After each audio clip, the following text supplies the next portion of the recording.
Hi everyone, we're back today with block 18 of our 2020 quilt, and today we're going to be using all elements that you have done in the past, so there's not a whole lot of techniques that I need to show you for this block.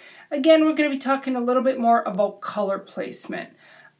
So with this block, we're going to be working with our strip sets, and so last block we talked about how to make those, either by cutting your strips the exact size and sewing units together just with individual pieces, or by making that longer strip set, sewing those two pieces together and then chopping it up after. So with this pattern, you can choose whichever way works best for you.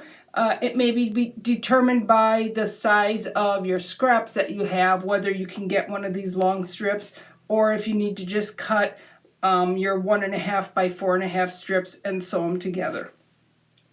So for this block, we're going to be dealing with 4 of the 2-piece strip sets. We're going to be working with 4 half square triangles, and we're going to have a center 4-patch block.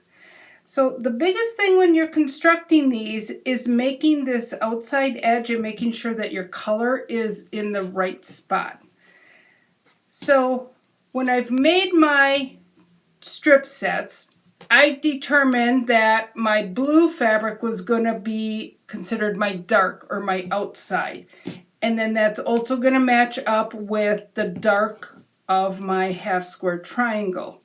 So when I put these together, I want to take that strip set, I want to have my dark, for me, being at the top. And then when I sew my half square triangles onto the side, I want to have it be that the blue is going up and curving around. What I don't want is to have that blue strip going straight across. Okay, so I want to make sure that I have the fabric that coordinates with my half square triangles kind of opposite. So I want the points of these pointing at my opposite color. So I'm going to make 2 sets like that. So there'll be one for the top and one for the bottom. And I would have these sewn. And then for my 4-patch, I'm going to take the remaining 2 strip sets, and again I'm going to sew them so that this coordinating color is against the 4-patch, keeping my dark fabric to the outside edge. So when this block is done, I kind of get that like a stop sign shape to it, that 8-sided stop sign shape.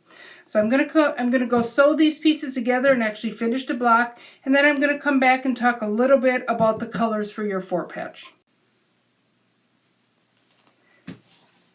So here I have my block totally sewn together.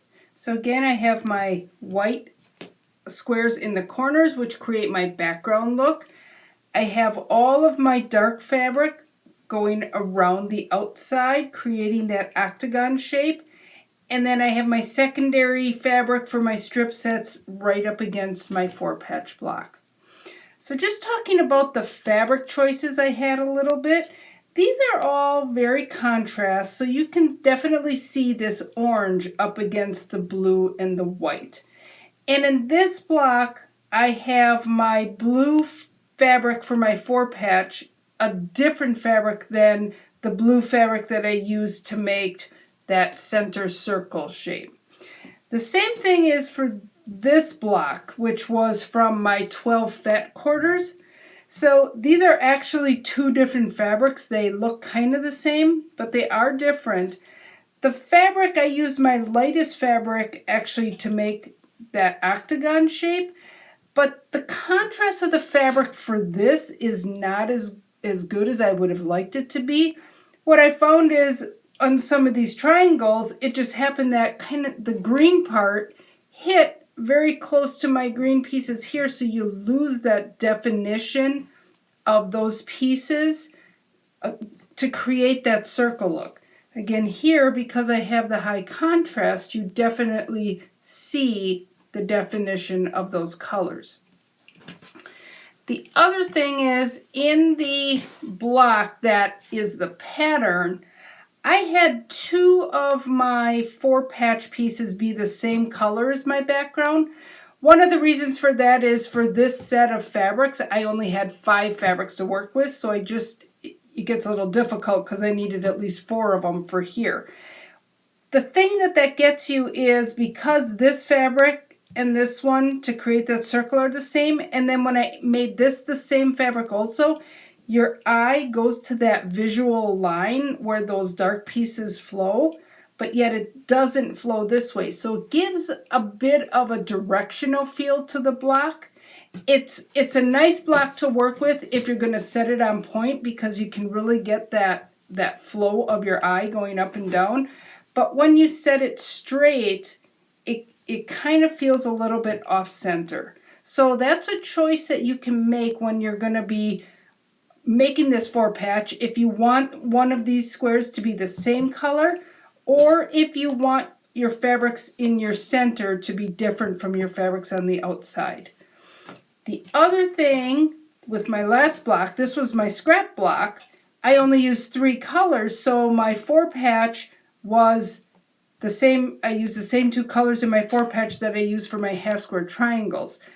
Because this is my background and I use this as my 4 patch, it can almost look like there's a hole in my block, because if I use this same gold for all of my background or a sashing, it's just going to look like there's a hole in my block. So you want to be careful using your background fabric as part of the piecing of your block. So that's just some of the different suggestions as you go to your stash or to your fabrics and pick out which ones you're going to use. Again, this was my red and white block from my 5 half yards. And then this was the block that I ended up with from my 12 fat quarters. This was the block I had out of my stash. And this was the block that I created for today's video.